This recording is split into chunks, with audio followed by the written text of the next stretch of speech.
What's up, everybody? I'm going to talk about a subject which is kind of painful. Well, all of us have, like, I think, a billion samples. Let's admit it. Samples, loops, you name it, one-shots, call them what you want, but they're there and they're eating up the entire hard drive, right? And we can't quite even look through them that much because there's so many of them. I mean, when I got Ableton Live, they gave me like 55 gigabytes of this stuff. Jeez. I think GarageBand itself had like 15 gig worth of really good samples, and there's so many other albums and whatnot people buy, or sample packs that people buy. Yeah, so needless to say, it's pretty overwhelming. Well, I've got a solution. It's awesome, I use it all the time, and it's a way to just find things. And it's built right into Ableton Live. It's called the Random Sample Picker. It's a really cool application. It's a Max for Live application, so I think you need Max for Live for sure to use it. So I guess you're gonna have to either buy that or get it with the Suite version or something. But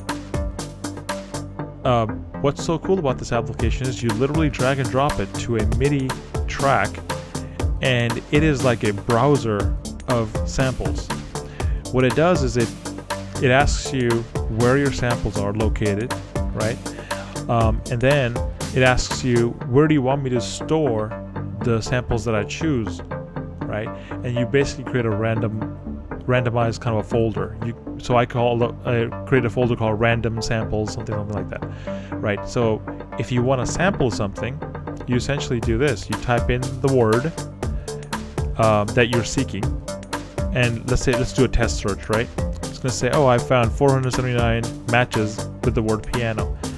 I'm going to say, okay, give me 4 of those samples out of the 479 samples. I click pick. It's going to create the links. It's going to drop those links into that random folder. And it's going to bring them all over here. Now Ableton's going to take like a second here to sort of refresh everything, but there you go. It takes, I don't know, 3 to 5 seconds. It could be faster sometimes. I don't know why it takes variable time, but it does. But there it is. Right?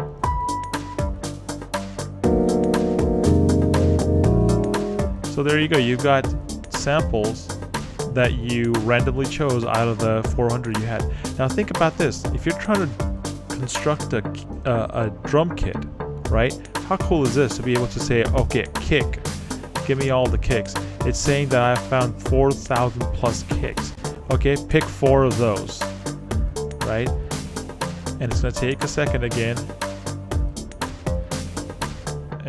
See that little icon that says refreshing? There you go. Now you got yourself a kick. I mean, you got yourself 4 kicks. So, and so on and so forth, right? So you can literally figure out, dial in exactly what you're looking for. A kick, a loop, right? E major, right? You can type things like that. If your file names have that verbiage, it'll find them. So that's a really, really cool way to find your samples without doing this, going through this whole browser thing and then trying to figure out where you're at, or God forbid going through the Finder. Then that's just even worse. At least here you can like filter at the Ableton kind of area. But anywho, use the sample picker, the random sample picker. It's awesome. So here's how you get it. You go to 11olsen.de, or just go to Google and type in random sample picker and type in the word max. It's discontinued, Ableton device, but who cares? It still works. Download it, save it, put it on a USB drive, never lose it again, because you're gonna find that you're gonna be using this a lot if you're ever looking through samples, which is like everybody all the time. So yeah, totally makes sense. Try it out. It's not, I don't want to say it's too user friendly. It's user friendly enough. Like, you have to kind of figure out what this is doing, you know, and how to kind of use these icons, or how to use the includes and excludes right here. But I'm sure you'll figure it out. There's also some help here, I believe, somewhere, or not. Could be. Haven't looked, but hey, it's easy enough to use. So try it out. See you later.